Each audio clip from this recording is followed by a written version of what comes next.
जय हिंद दोस्तों। बीपीएससी मस्ती अकादमी में आप सभी दोस्तों को नमस्कार। आज मैं लेकर आया हूँ बिहार से संबंधित 400 प्लस क्वेश्चन जो आपको प्रतियोगिता परीक्षाओं में देखने को मिलेगा। दोस्तों, शुरुआत करने से पहले मैं एक मोटिवेशन गाना चाहता हूँ। बुरे हालात हुए तो क्या हुआ, हम भी अपने जिद पर अड़े हैं। सपने बड़े हुए तो क्या हुआ, हम सपने के पीछे हाथ धोकर पड़े हैं, हाथ धोकर पड़े हैं। अगला मोटिवेशन है, काम करो ऐसे ही कि पहचान बन जाए, चलो ऐसे कि निशान बन जाए। अरे जिंदगी तो हर कोई काट लेता है, अगर दम है ऐसे तो जिए ऐसे कि मिसाल बन जाए। दोस्त, काम करो ऐसे ही कि पहचान बन जाए, चलो ऐसे कि निशान बन जाए। अरे जिंदगी तो हर कोई काट लेता है, अगर दम है तो जियो ऐसे कि मिसाल बन जाए। शुरुआत करने से पहले मैं संतोष कुमार आप सभी दोस्तों को नमस्कार। इसको वीडियो को लगातार देख लीजिएगा, लेकिन देखने से पहले आप सब्सक्राइब कर लीजिएगा। दोस्तों, शेयर कर दीजिएगा वीडियो को। आज का पहला क्वेश्चन,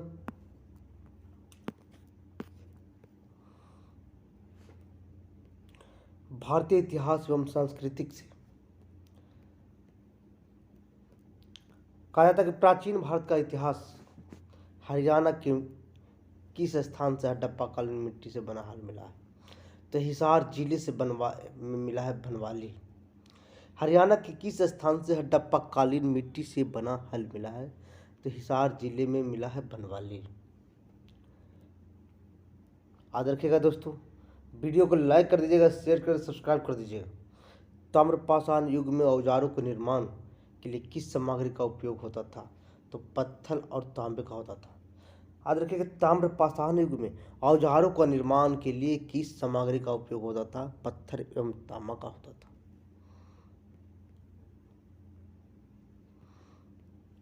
हड़प्पा एवं सिंधु घाटी सभ्यता की मुहरें बनी थी। तो याद रखिएगा, सेलखरी नामक पत्थर से बना था। हड़प्पा एवं सिंधु घाटी सभ्यता की मुहर बना था सेलखरी नामक पत्थर से। हड़प्पा सभ्यता का सबसे अनूठा एवं सबसे प्रसिद्ध पुरास्थल था मोहनजोदड़ो। दोस्त, हड़प्पा सभ्यता का सबसे अनूठा एवं प्रसिद्ध पुरास्थल है मोहनजोदड़ो। वैदिक लोगों के लिए पुष्पदेव क्या कहा जाता था।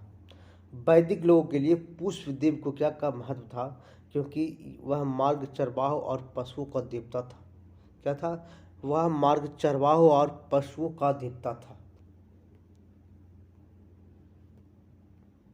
शुरुआत में महाकाव्य महाभारत का क्या नाम था। जय गीत या जय संहिता के नाम से जाना जाता था। किस वैदिक ग्रंथ में राजाओं के द्वारा बड़े बड़े यज्ञ यदि के विधान मिलते हैं। किस वैदिक ग्रंथ में राजाओं के द्वारा बड़े बड़े बलि यज्ञ यदि विधान मिलते हैं। तो श्रोता सूत्र में मिलते हैं। किसमें? श्रोता सूत्र में मिलते हैं। वीडियो को लाइक कर दीजिएगा दोस्तों, शेयर कर दे, सब्सक्राइब कर लीजिएगा। वह पहला ग्रंथ कौन था जिसका 1776 में अनुवाद करके अंग्रेजों ने उसे भारतीय विधि संहिता कोड आधार बनाया। वह पहला ग्रंथ कौन था जिसका 1776 में अनुवाद करके अंग्रेजों ने उसे भारतीय विधि संहिता कोड का आधार बनाया। मनुस्मृति। कौन था? मनुस्मृति। व्याकरण पर सबसे पहला और सबसे महत्वपूर्ण ग्रंथ कौन है। तो व्याकरण पर सबसे पहला पाणिनि है, जिसका रचित अष्टाध्यायी है। पाणिनि का रचनाकार अष्टाध्यायी ग्रंथ है। राजतरंगिणी नामक महत्वपूर्ण ग्रंथ जिसकी रचना कल्हण ने 12वीं सदी ईस्वी की थी, वह कहाँ की जानकारी मिलता है। तो कश्मीर के इतिहास की जानकारी मिलता है। किससे? राजतरंगिणी से। पत्थर धातु पकी हुई मीट यदि जैसी सख्त सतह पर खुरच कर उसकी उकेरी हुई लिखावट को कहते हैं अभिलेख। पत्थर धातु पर पकी हुई मिट्टी यदि जैसी सतह पर खुरच कर या उकेरी हुई लिखावट को क्या कहते हैं? अभिलेख कहते हैं। कवियों ने राजाओं तथा अन्नदाताओं की प्रशंसा में जिन अभिलेखों की रचना की थी वे किसे कहते हैं? प्राशस्त्य कहते हैं। क्या कहते हैं? प्राशस्त्य कहते हैं। शिलालेख के लिखवाने वाले को सबसे पहला नाम किस सम्राट का है? तो मौर्य सम्राट अशोक का था। शिलालेख लिखाने वाले सबसे पहला नाम किस सम्राट का? तो मौर्य सम्राट अशोक का है। भारत में सबसे पहले पाए जाने वाले सिक्कों में कुछ ऐतिहासिक प्रतीक बने होते थे और इन्हें कहा जाता था आहत या पंचमौड़ कहा जाता था। शक संवत किसके द्वारा कब प्रारंभ किया गया था? शक संवत किसके द्वारा कब प्रारंभ हुआ था? तो 78 ईस्वी कनिष्क के द्वारा हुआ था। किसके संरक्षण में चतुर्थ बौद्ध समिति का आयोजन किया गया था? तो कुंडल वन वर्तमान में जम्मू कश्मीर में श्रीनगर के निकट पड़ता है दोस्तों।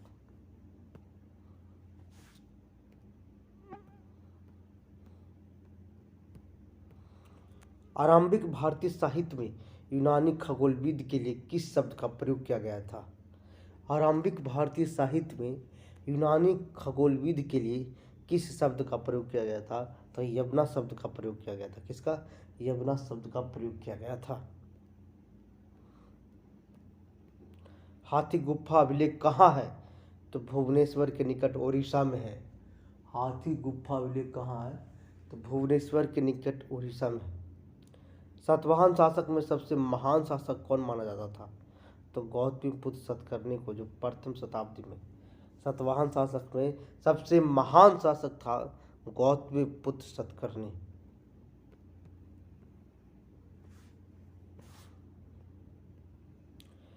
सातवाहन वंश की राजधानी का नाम लिखे। सातवाहन वंश का राजधानी नाम था प्रतिष्ठान, जो महाराष्ट्र में औरंगाबाद के निकट पड़ता है।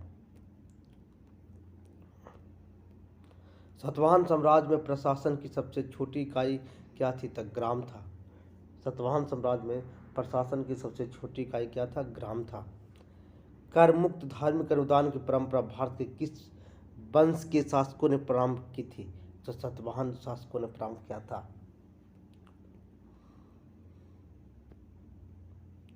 सातवाहन शासक स्वयं को किस वर्ण से संबंधित मानते थे?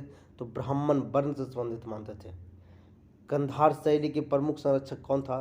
तो शक कुषाण था। वीडियो को लाइक कर दीजिएगा दोस्तों, शेयर कर दीजिएगा, सब्सक्राइब कर लीजिएगा। संगम साहित्य में विषय वस्तु क्या थी? प्रेम तथा युद्ध था।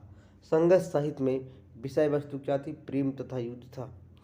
किस चोल शासक ने कावेरी नदी पर बांध का निर्माण किया था? तो संगमकालीन चोल शासक ने। किस चोल शासक ने कावेरी नदी पर बांध का निर्माण किया था? तो संगमकालीन चोल शासक। गुप्त वंश का वास्तविक संस्थापक कौन था? तो चंद्रगुप्त प्रथम था। समुद्रगुप्त के काल की मुद्राओं से उसकी कौन सी विशेषता का पता चलता है? तो कवि, संगीतज्ञ तथा शिक्षा का अंग संरक्षक था। समुद्रगुप्त के काल की मुद्राओं से उसकी कौन सी विशेषता का पता चलता है? कवि, संगीतज्ञ तथा शिक्षा तथा संरक्षक था। चंद्रगुप्त द्वितीय की पुत्री का विवाह किस वंश के शासक से हुआ था? तो याद रखिएगा, बकाटक वंश के शासक से हुआ था। किसका वंश से? बकाटक वंश के। चंद्रगुप्त द्वितीय के शासनकाल यात्रा करने वाले चीनी तीर्थयात्री का नाम बताएं। तो फाहियान था। चंद्रगुप्त द्वितीय के शासनकाल में यात्रा करने वाले चीनी यात्री कौन थे? फाहियान थे। चंद्रगुप्त द्वितीय के दरबार में अलंकृत होने वाले चर्चित संस्कृत कवि नाट्यकार का नाम बताएं। तो कालिदास थे। पूछेगा कालिदास किसके दरबार में रहते थे? तो चंद्रगुप्त द्वितीय के दरबार में रहते थे। तोरमन किस वंश से संबंधित थे? तो हून से संबंधित थे। तोरमन किससे संबंधित थे? हून से। हुनों को प्रथम आक्रमण को विफल करने वाले गुप्त वंश का राजकुमार का नाम बताएं। तो स्कंदगुप्त था। कौन? स्कंदगुप्त था। हरचरित का रचयिता कौन है? तो हरचरित का रचयिता बाणभट्ट है। विजयनगर और बहमनी साम्राज्य का किन क्षेत्रों से संघर्ष होता था? विजयनगर और बहमनी साम्राज्य को किन क्षेत्रों में संघर्ष था? तो रायचूर दोआब, मराठावाड़ा क्षेत्र और कृष्णा गोदावरी डेल्टा पर स्थित था। संतुलित काल में फब्जिल शब्द का क्या अर्थ है? संतुलित काल में फब्जिल शब्द का क्या अर्थ है? तो राजों को प्रेषित अधिशेष राजस्व, राजों को प्रेषित अधिशेष राजस्व। उन स्थानों का नाम बताए जहां पर अलाउद्दीन खिलजी द्वारा अन्न भंडार स्थापित किए गए थे। तो दिल्ली और उज्जैन जो पड़ता है राजस्थान, दिल्ली और उज्जैन में अलाउद्दीन खिलजी का अन्न भंडारण स्थापित किया गया था। खालसा शब्द से आप क्या समझते हैं? गुरु के साथ प्रत्यक्ष संपर्क रखने वाला सिख। खालसा शब्द से आप क्या समझते हैं? गुरु के साथ प्रत्यक्ष संपर्क रखने वाला सिख।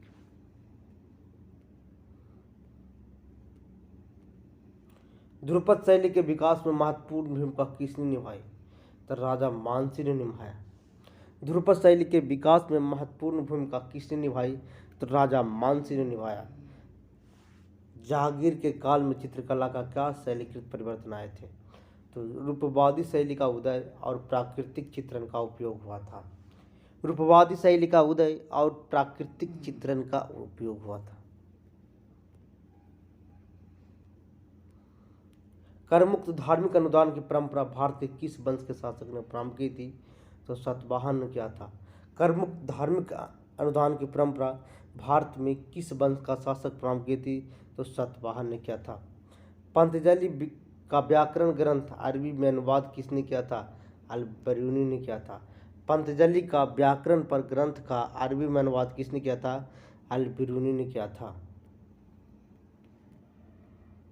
चिदम्बरम, तंजावुर और गंगोकोट चोलपुरम में विशाल शिव मंदिर किसकी मदद से निर्मित हुई? तो चोल सम्राट की मदद से निर्मित हुआ। चिदम्बरम, तंजावुर, गंगोकोटचोलपुरम के विशाल शिव मंदिर किसकी मदद से निर्मित हुआ? तो चोल सम्राटों की मदद से निर्मित हुआ। 12वीं शताब्दी में कर्नाटक में एक नवीन आंदोलन वीरशैव परंपरा का उदय हुआ था, जिसका नेतृत्व किसने किया था? तो बासवन्ना ने किया था। कौन किया था? बासवन्ना ने नामक एक ब्राह्मण ने किया था। दिल्ली सुल्तान के इल्तुतमिश ने शेख उल इस्लाम की उपाधि किसने दी थी? इसका सही उत्तर हो जाएगा शेख बहाउद्दीन जकारिया को मिला था।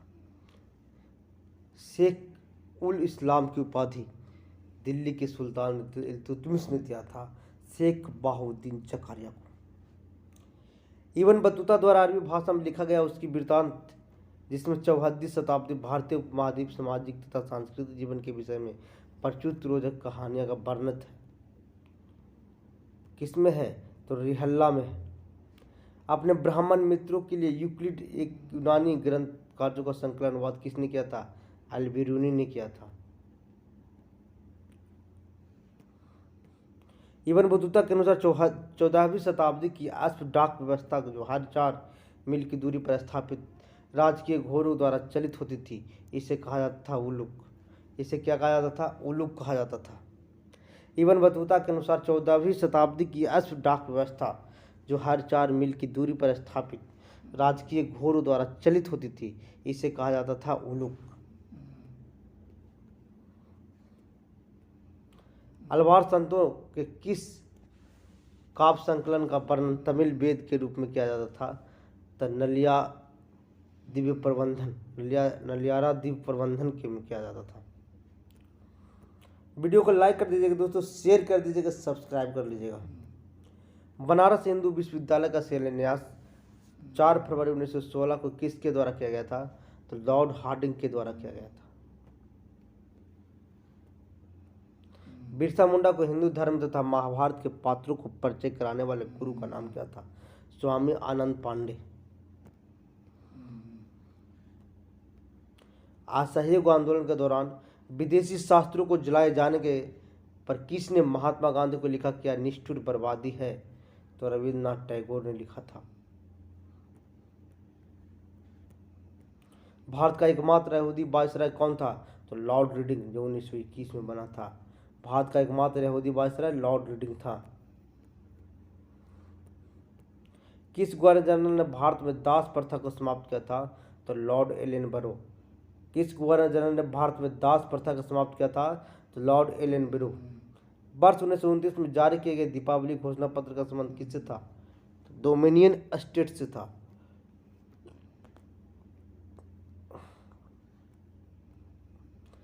किससे पहले अध्यक्ष औपचारिक विग त्याग कर गांधी जी टोपी पहनकर सदन की अध्यक्षता की थी? तो जीवी मावलंकर की। किससे पहले अध्यक्ष ने औपचारिक विग त्याग कर गांधी टोपी पहनकर सदन की अध्यक्षता की थी? जीवी मावलंकर। 1927 में बटलर कमेटी का क्या उद्देश्य था? भारत सरकार तथा विदेशी राजाओं को संबंध को साकार बनाना। गांधी जी द्वारा शुरू किया गया एक साप्ताहिक पत्र का हरिजन का प्रथम अंक 11 फरवरी 1933 को किस शहर और कहां से प्रकाशित किया गया था? तो 1933 को जो शहर था पूना से प्रकाशित किया गया था।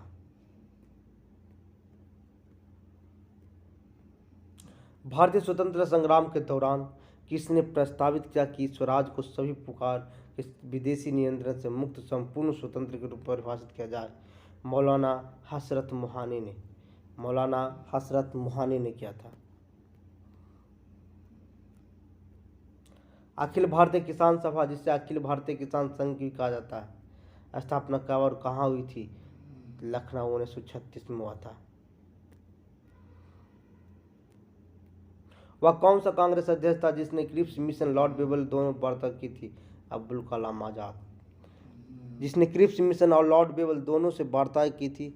अब्दुल कलाम आजाद था। किसने कहा था कि तिलक भारतीय शांति के जनक है? Valentine Chirol.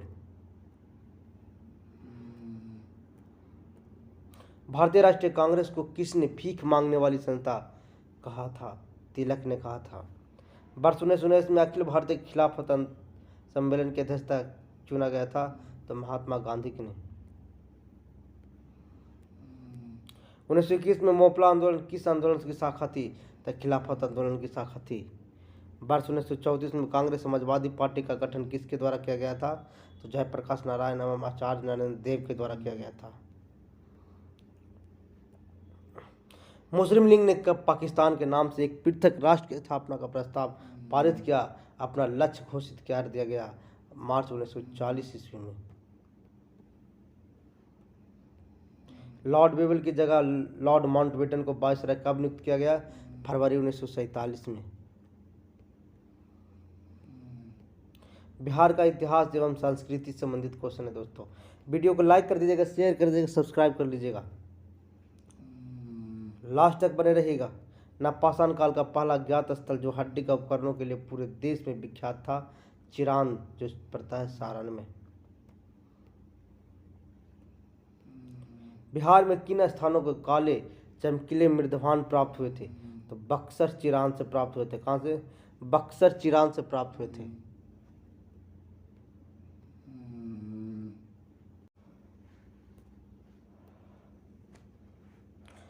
प्राचीन काल में बिहार किस नाम से जाना जाता था? तो मगध प्रदेश। मगध का लौह और लकड़ी की आपूर्ति किस क्षेत्र से होती थी? तो छोटा नागपुर से। मौर्य काल का शासक सम्राट अशोक के काल का एक गहरा कुआं स्थित है? तो अगम कुआं पटना में। किक्कत को अशुभ और गया पुनपुन और राजगीर को शुभ बताया गया था? तो बारह पुराण में। गया के पास बराबर पहाड़ियों में चट्टान काटकर बनाई गई गुफा का क्या नाम है? लमासा ऋषि गुफा। वैदिक साहित्य के अनुशीलन से ज्ञात होता है कि प्राचीन काल में बिहार के 3 भागों में विभाजित था। तो मगध था, अंग था और विद्य था। विश्व का सर्वप्रथम लोकतांत्रिक गणराज्य बज्जिज, जो वैशाली कहा जाता है। मगध में सर्वप्रथम राजवंश की स्थापना की थी? तो बृहद्रथ ने किया था।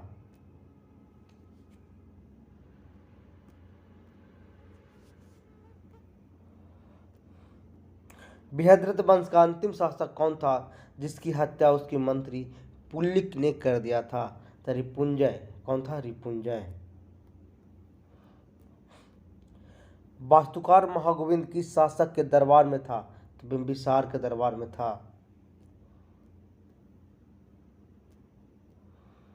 महात्मा बुद्ध के समकालीन मगध के शासक थे? क्रमशः बिंबिसार एवं उसका पुत्र अजातशत्रु।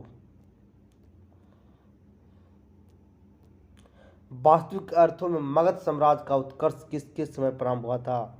तो बिंबिसार के समय में। बिंबिसार के कुल शासक था हर्यक कुल का शासक था। बिंबिसार के जो कुल शासक था किसका था? हर्यक कुल का। बिंबिसार के विशाल साम्राज्य की राजधानी थी ग्रीविज, यानी जिसका अभी वर्तमान नाम है राजगीर। किस ऐतिहासिक ग्रंथ में बिहार में प्रारंभिक तुर्क आक्रमण की गतिविधियों के संदर्भ में महत्वपूर्ण जानकारी मिलता है? तो मिनहाज उस सिराज की तवाक़त ए नासिरी में मिलता है। मिनहाज उस सिराज की तवाक़त ए नासिरी में मिलता है।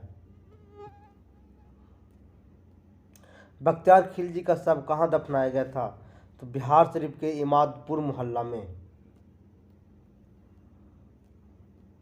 इल्तुतमिश ने बिहार शरीफ तथा बाढ़ पर कब अधिकार किया था? तो 1225 ईस्वी में। कब? 1225 ईस्वी में। इल्तुतमिश ने बिहार में अपना प्रथम सूबेदार किसे नियुक्त किया था? मलिक अलाउद्दीन जानी को। किस प्रशस्ति के अनुसार बलबन के राज्य में शामिल था? तो गया प्रशस्ति, गया के बनराज नामक राजा की प्रशस्ति के अनुसार। 1297 ईस्वी में दरभंगा के किस राजा ने अलाउद्दीन खिलजी के सेनापति शेख मोहम्मद इस्लाम को पराजित कर दिया था?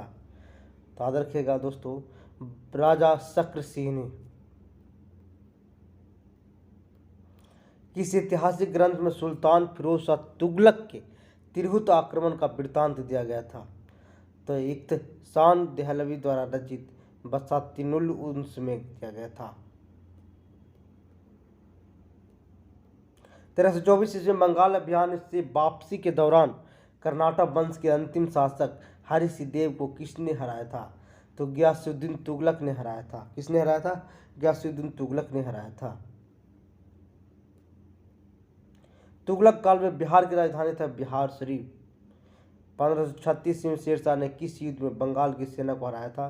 तो सूरजगढ़ के युद्ध में।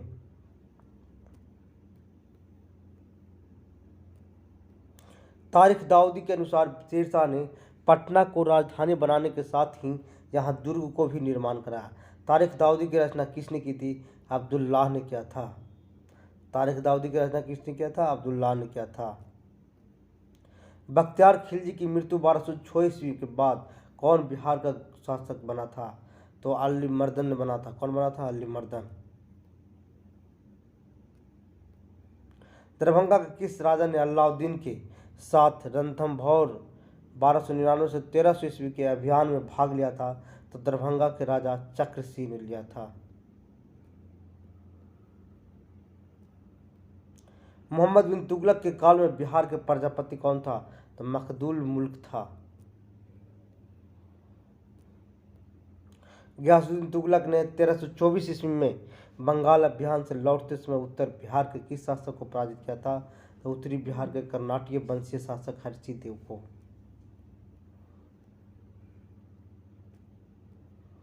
दय शासन प्रणाली के समय बिहार का प्रशासनिक भार किसके हाथ में था?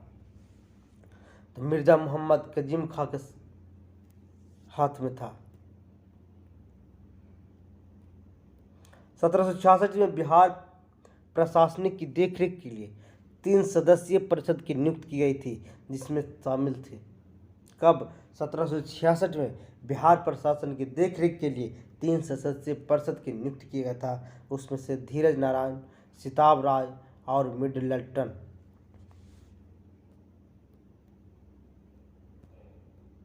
1770 ईस्वी में बिहार में एक लगान परिषद का गठन हुआ, जिसे जाना जाता है रेवेन्यू काउंसिल ऑफ पटना के नाम से। 1781 में लगान परिषद का समाप्त कर उसके स्थान पर किस पद की स्थापना की गई थी? तो रेवेन्यू ऑफ बिहार। 1781 ईस्वी में लगान परिषद को समाप्त कर दिया, उसके बाद एक पद का स्थापना किया गया जिसे रेवेन्यू ऑफ बिहार के नाम से जाना जाता है। वर्ष 1770 में भयंकर सूखे से लगभग 1 करोड़ लोग भूखमरी के शिकार होने के बाद किसके अनाज के भंडारण के लिए गोलघर निर्माण की योजना बनाई थी? तो तत्कालिक गवर्नर था वारेन हेस्टिंग्स।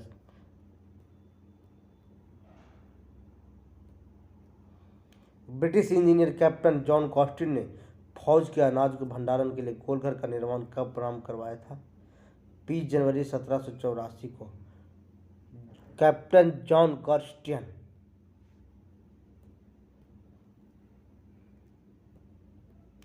गोलघर स्थापत्य कला का अद्भुत नमूना है। गुम्बदगार आकृति का इसकी तुलना इसके मकबरे से की जाती है तो 1627 या 55 में बने मोहम्मद आदिल शाह के मकबरे से।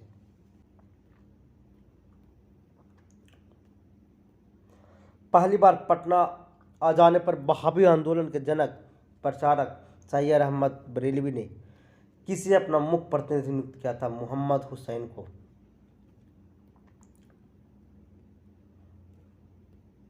बिहार में नोनिया विद्रोह कब हुआ था? तो 1778 से 1800 के मध्य हुआ था।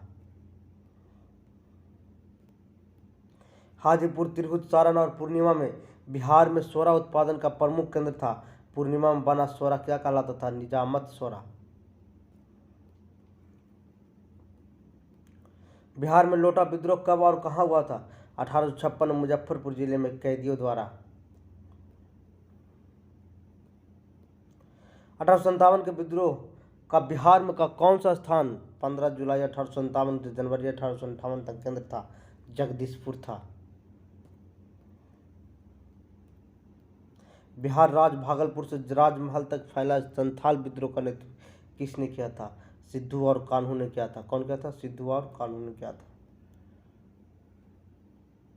1857 ईस्वी क्रांति की शुरुआत बिहार में कब और कहाँ हुई थी? तो 12 जून 1857 को देवघर जिला से रोहिणी नामक स्थान से हुआ था।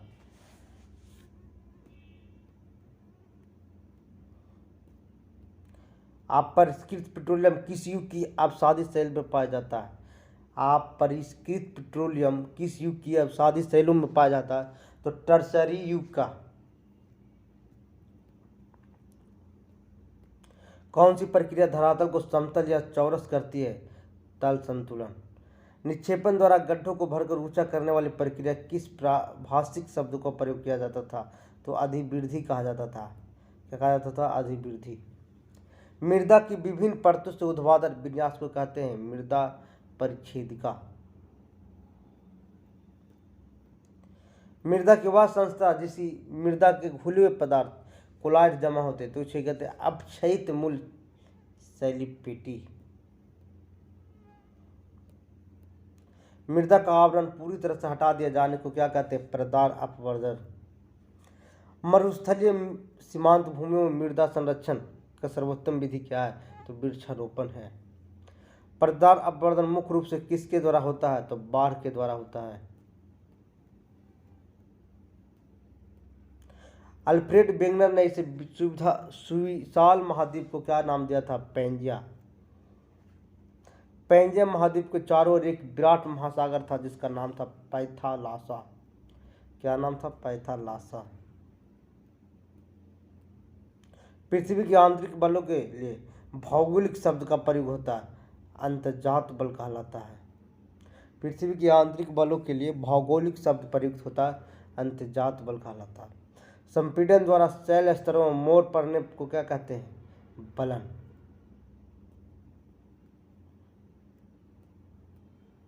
ज्वालामुखी उद्गार का मुख्य कारण क्या है? मैग्मा और गर्म गैसों द्वारा भूपट्टी पर डाला गया अत्यधिक दबाव।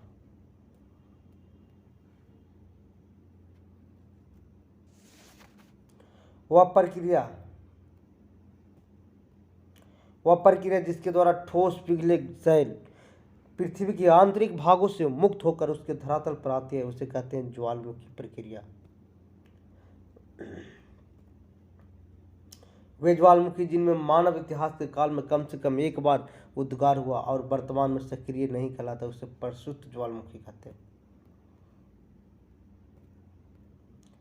केंद्रीय प्रकार के ज्वालामुखी में छिद्र या द्वार से उद्गार होता है। इस प्रकार के उद्भेदन के कारण किस प्रकार की पहाड़ी का निर्माण होता है? तो साक्कर पहाड़ी का। दरारी प्रकार के ज्वालामुखी में उद्भेदन एक दरार होते हैं।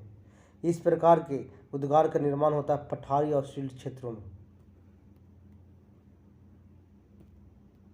अधिकांशतः सक्रिय ज्वालामुखी पर शांत अग्निवलय स्थित है, जिसे कहते हैं प्रशांत महासागरीय पेटी में स्थित है। भूपृष्ठ वह बिंदु जहां भूकंप प्रारंभ कहलाता है उसे भूकंप केंद्र कहलाता है। विषुवत-रेखीय वनों को ब्राजील में किस नाम से जाना जाता है? चेलवासा के नाम से जाना जाता है। किस नदी को यूरोपीय व्यापार की जीवन रेखा कहा जाता है? तो राय नदी को कहा जाता है। नाइजर नदी किस खाड़ी में जाकर मिल जाती है? तो गिनी की खाड़ी में जाकर के मिल जाता है नाइजर नदी। वीडियो को लाइक कर दीजिएगा, शेयर कर दीजिएगा, सब्सक्राइब कर दीजिएगा। पृथ्वी की सतह से सबसे दूर वायुमंडलीय परत को क्या कहलाते हैं? बहिर्मंडल कहा जाता है। हिमालय पर्वत की उत्पत्ति किस भूसंधि टेथिस सागर से हुआ था? किस द्वीप को अग्निद्वीप के नाम से जाना जाता है? तो आइसलैंड को कहा जाता है। बाल्टिक समुद्र को उत्तरी समुद्र से मिलाने वाली कौन सी नहर है? तो कील नहर है। विश्व की सबसे ऊंची नौगन झील कौन सी है? तो टिटिकाका झील है। ग्लेशियर से पिघलने वाला वाष्पीकरण और हिमस्खलन के कारण बर्फ कम होने के कारण क्या कहलाता है? अपक्षरण कहलाता है। रेडियो तरंग किस मंडल में परावर्तित होती है? तो आयन मंडल से। वायुमंडल की किस परत में घनत्व सबसे कम पाया जाता है? तो बहिर्मंडल में।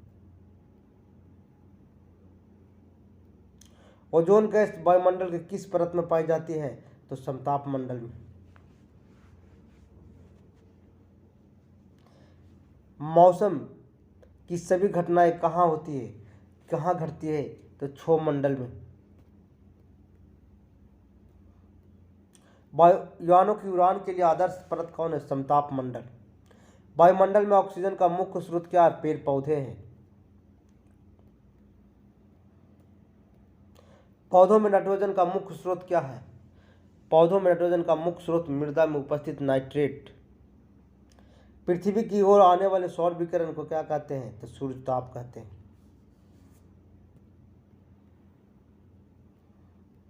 धरातल पर सूर्यताप प्राप्ति की मात्रा निर्भर करते हैं। सूर्य की किरणों का आपतन कोण, दिन की अवधि और वायुमंडल के पारदर्शिता पर निर्भर करता है। जब किसी ताप स्रोतों से ताप तरंग द्वारा किसी वस्तु तक सीधे पहुंचते हैं इस प्रक्रिया को कहते हैं विकिरण कहलाता है। जब आसमान तापमान की दो वस्तुएं एक दूसरे से संपर्क आती है, ताप ऊर्जा अधिक गर्म वस्तु से कम गर्म वस्तु की ओर गमन करती है। अधिक गर्म वस्तु से कम गर्म वस्तु की ओर गमन करती है। इस प्रक्रिया को कहते हैं चालन। वायु की समानता ऊर्ध्वाधर गति के कारण ऊष्मा का स्थानांतरण कहलाता है संवहन। पवनों द्वारा ताप का स्थैतिक स्थानांतरण कहलाता है अभिवहन। ओजोन परत के ह्रास और कार्बन डाइऑक्साइड की वृद्धि के कारण सारी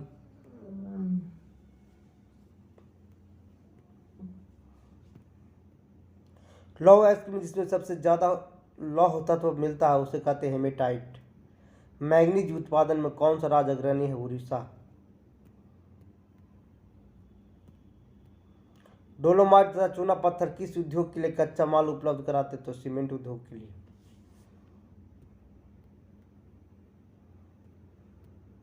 बोकारो इस्पात संयंत्र रूस के सहयोग से 1964 में बोकारो स्थापित किया गया था। इस संयंत्र की स्थापना किस आधार पर की गई थी? तो परिवहन लागत न्यूनीकरण सिद्धांत के आधार पर किया गया था। नर्मदा घाटी किन पर्वत श्रृंखलाओं के बीच स्थित है? तो सतपुरा और विंध्याचल पर्वत के बीच स्थित है। हिमालय की ऊंची चोटी कंचनजंगा कहाँ स्थित है? तो सिक्किम। सुंदरवन डेल्टा का निर्माण करने वाली नदियां कौन है? गंगा और ब्रह्मपुत्र। कौन सी नदी असम और अरुणाचल प्रदेश के बीच सीमा बनाती है? तो संकोश नदी। अरुणाचल प्रदेश और असम का बीच का सीमा बनाती है संकोश नदी। अंडमान निकोबार द्वीप समूह की सबसे ऊंची चोटी का नाम क्या है? Sandal peak.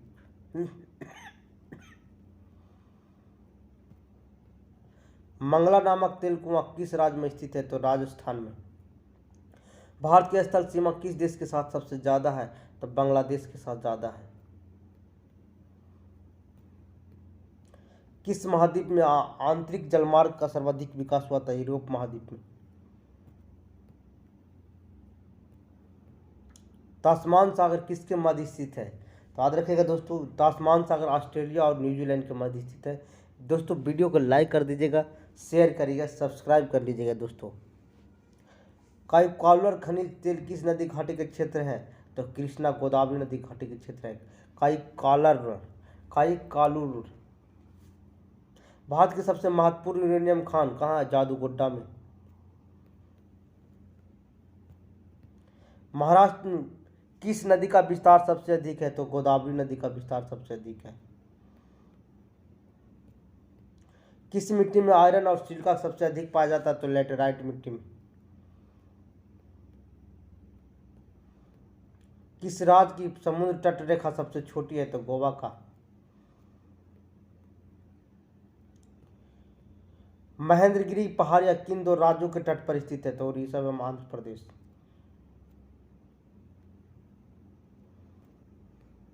दक्षिण भारत में पठारी प्रदेश कौन सी नदी दो भागों में विभाजित करती है? तो नर्मदा नदी। दक्षिण भारत के पठारी प्रदेशों को कौन नदी दो भागों में विभाजित करती है? तो नर्मदा नदी। मूंगफली भारत के सबसे अधिक किस राज्य में उगाई जाती है? तो गुजरात में। अरावली पर्वत का सर्वोच्च शिखर क्या कहलाता है? तो गुरु शिखर कहलाता है। भारत के दक्षिण पश्चिम में कौन सा सागर स्थित है? अरब सागर स्थित है।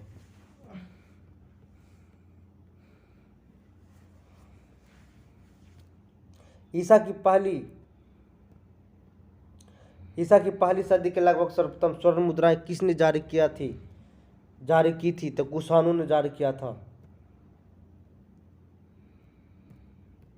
मध्य पाषाण युग में औजारों को किस नाम से पुकारा जाता था? तो सूक्ष्म पाषाण पत्थर के औजार। नवपाषाण शब्द की उत्पत्ति जॉन लुबाक ने किया था। नवपाषाण शब्द की उत्पत्ति जॉन लुबाक ने किया था।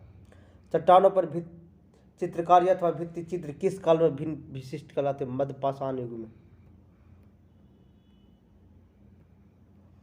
दक्षिण भारत के कुछ व्यक्ति को उनके मिट्टी के बर्तनों, औजार, हथियार और अन्य निजी वस्तुओं के साथ साथ बड़े बड़े भारी पत्थर के नीचे दफनाए जाते थे। इन कब्र को क्या कहा जाता है? तब महापाषाण कहा जाता, महापाषाण या मेगालिथ कहा जाता।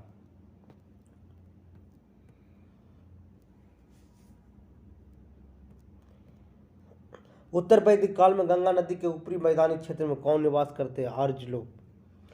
उत्तर वैदिक काल में गंगा के नदी के ऊपरी मैदानी क्षेत्र में कौन निवास करते थे? आर्य लोग। किस प्रदेश में प्रागैतिहासिक काल से तालाबों द्वारा सिंचाई लोकप्रिय था? तमिलनाडु। ईसाई 5वीं शताब्दी में भारत में आए किस विदेशी यात्री ने गुप्तकालीन भारत की स्थितियों का वर्णन किया है? तो फाहियान ने किया है। मोहनजोदड़ो की खोज किसने की थी? आर.डी. बनर्जी ने किया था। हड़प्पा किस नदी किनारे स्थित है? तो रावी नदी किनारे स्थित है। हड़प्पा नगरों में किले का निर्माण सामान्यतः किस दिशा में होता था? तो पश्चिम दिशा में। लोथल में पाए जाने वाले प्रमुख भवन ढांचे का नाम बताएं। कोदिबारा। खेती बाड़ी के अतिरिक्त हड़प्पा के लोग कौन सी आर्थिक गतिविधियों का प्रचलन था? तो पशु चराना। किस हड़प्पाकालीन स्थानों से कांसे की नर्तकी की मूर्ति मिला? तो मोहनजोदड़ो से मिला है। हड़प्पा के लोग के लिए तांबा प्राप्त करने के लिए प्रमुख स्रोत कौन सा स्थान? तो राजस्थान के खेतरी खदान से जाना जाता है। हड़प्पा काल के लोग किस सामग्री से बने कपड़े पहनते थे? तो सूत, कपास या ऊन के थे। किस राजा के शासनकाल में हेनसांग ने भारत की यात्रा की? तो हर्षवर्धन के शासनकाल में। हर्षवर्धन को किस शासक से पराजित किया था? तब पुलकेशिन द्वितीय ने पराजित किया था। चालुक्य साम्राज्य की राजधानी क्या थी? तब बतापी। पुलकेशिन द्वितीय को किस नाम से जाना जाता था? तो दक्षिणेश्वर। दक्षिणेश्वर। पल्लवों की राजधानी का नाम बताएं। कांचीपुरम। उत्तर के पल्लवों के प्रमुख दुश्मनों के नाम क्या थे? चालुक्य। गुप्त शासकों द्वारा धारण की गई उपाधियों के नाम बताएं। महाराजाधिराज या परम भक्त परमेश्वर।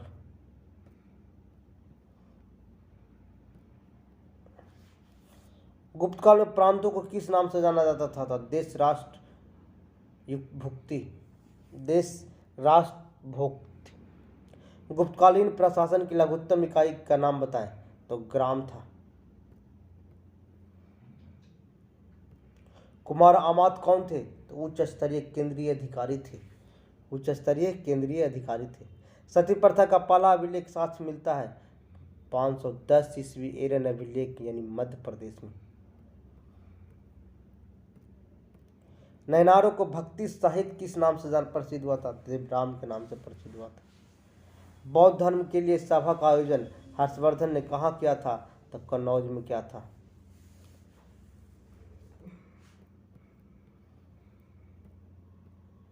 हर्ष के शासन काल में महायान संप्रदाय का प्रमुख शिक्षा केंद्र कहाँ था? तो नालंदा था। दक्षिण भारत के में विष्णु तथा शिव की अर्चना लोकप्रिय बनाने वाले संतों का नाम क्या था? तो अलवर और नैनार था। दक्षिण भारत में विष्णु तथा शिव की अर्चना को लोकप्रिय बनाने वाले संतों का क्या नाम था? अलवर एवं नैनार था।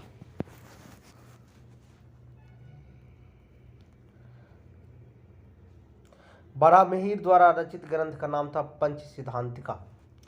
त्रिपक्षीय संघर्ष में भाग लेने वाली 3 प्रमुख शक्तियां का नाम बताएं। गुर्जर, प्रतिहार, पाल, राष्ट्रकूट था।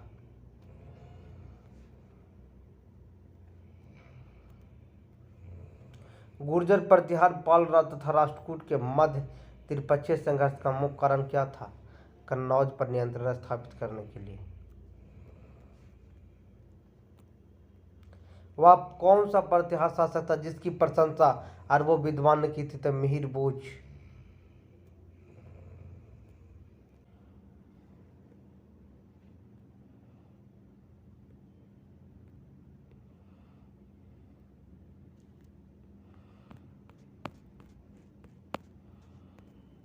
जाते ना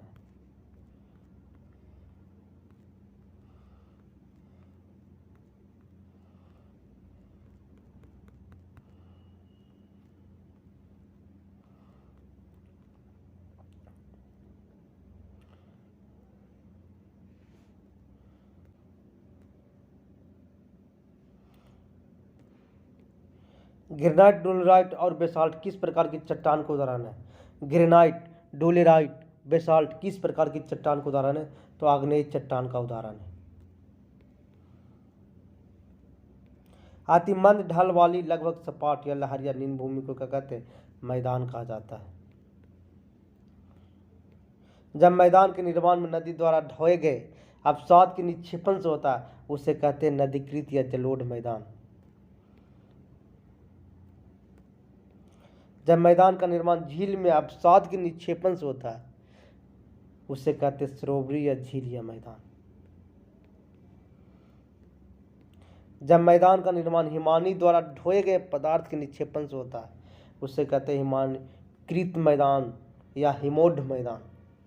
नदी निक्षेपण का प्रमुख कारक पवन से होती है उसे लोएस मैदान कहा जाता है। महाद्वीपीय निम्न तटों में उत्थान अथवा भूमि के नीचे धंसने के कारण बने मैदान कहलाते हैं संरचनात्मक मैदान। पर्वत पठार के लंबे समय तक अपर्दन से बने मैदान को कहते हैं अपर्दन जनित मैदान या संप्राय मैदान कहा जाता है। महाद्वीपीय का वह जलमग्न भाग जो तटरेखा से समुद्र की ओर धीरे नीचे होता चला जाता है महाद्वीपीय निम्न तट कहलाता है।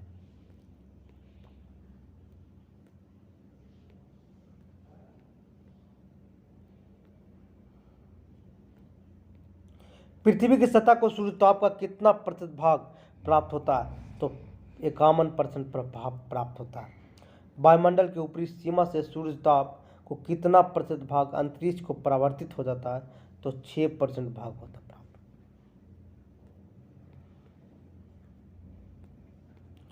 पृथ्वी की सतह पर अक्षांश और देशांतर रेखाओं का आर पार तापमान का वितरण को क्या कहते हैं?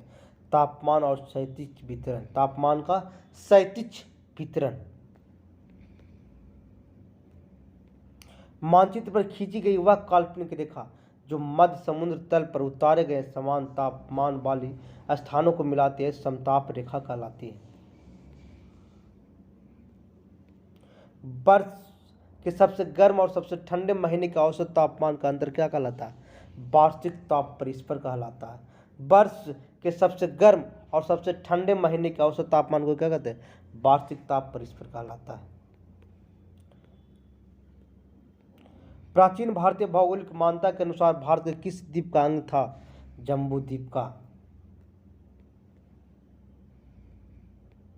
भारत के पश्चिमी तथा पूर्वी छोर के स्थानीय समय में लगभग कितने घंटा का अंतर पड़ता है? तो लगभग 2 घंटे का अंतर पड़ता है। भारत का दक्षिणतम छोर कौन सा है? इंदिरा पॉइंट निकोबार द्वीप समूह स्थित है। संस्कृत साहित्य में किस पर्वत का नाम कृष्णगिरि है?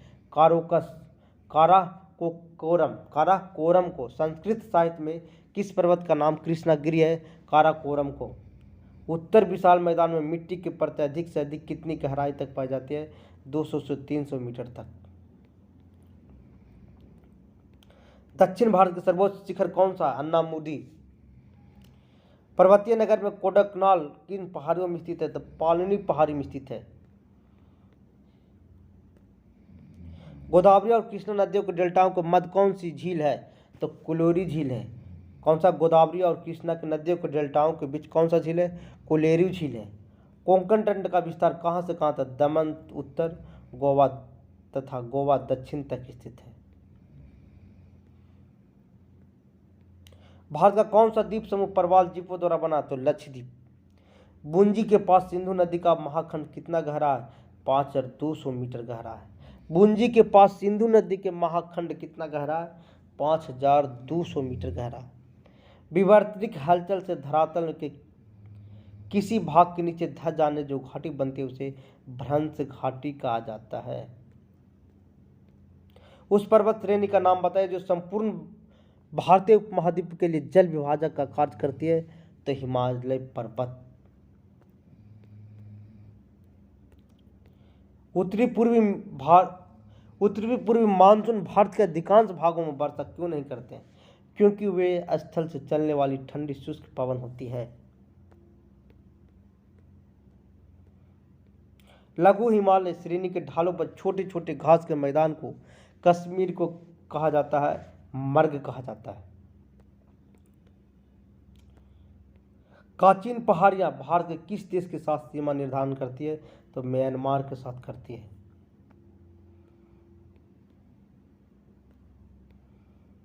भूटान के साथ भारत के किस राज्य की सीमा सबसे ज्यादा लंबी है? तो असम का साथ सबसे ज्यादा लंबी है। भूटान के साथ भारत के किस राज्य की सीमा सबसे ज्यादा लंबी है? असम। भारत के स्थलाकृति मानचित्र किस संगठन के द्वारा बनाए जाते थे? तो भारतीय सर्वेक्षण विभाग के द्वारा। चावल का उत्पादन सर्वाधिक किस राज्य में होता है? तो पश्चिम बंगाल में। बड़े पैमाने पर जूट की खेती किस नदी से की जाती है? तो हुगली नदी के क्षेत्र में। केसर सबसे अधिक मात्रा में कहाँ पाया जाता है? तो कश्मीर में। कृषि को उद्योग का दर्जा देने वाला प्रथम राज्य महाराष्ट्र। नवीन जलोढ़ मिट्टी को अन्य किस नाम से जाना जाता है? खादर मिट्टी के नाम से जाना जाता है। किस मिट्टी में पोटास की मात्रा सबसे अधिक होती है? तो जलोढ़ मिट्टी में होता है। जलोढ़ मिट्टी में पोटास की मात्रा अधिक होता है। चाय की खेती के लिए सबसे उपयुक्त कौन सी मिट्टी है? तो लैटेराइट मिट्टी है।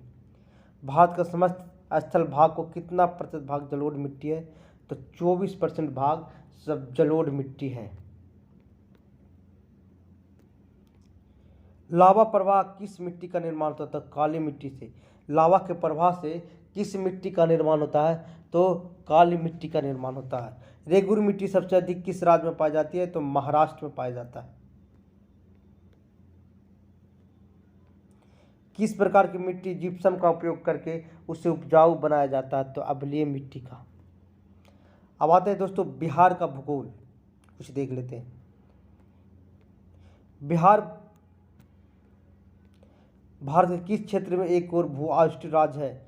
तो उत्तर पूर्वी क्षेत्र में स्थित है। बिहार का संपूर्ण क्षेत्रफल 94,163 वर्ग किलोमीटर है। बिहार के उत्तर से दक्षिण तक अधिकतम लंबाई 345 यानी 345 किलोमीटर है। बिहार के पूर्व से पश्चिम में अधिकांशतः चौड़ाई कितनी है? तो 483 किलोमीटर है। समुद्र तट से बिहार की दूरी लगभग 200 किलोमीटर है। समुद्र तट से बिहार की दूरी लगभग कितनी है? 200 किलोमीटर।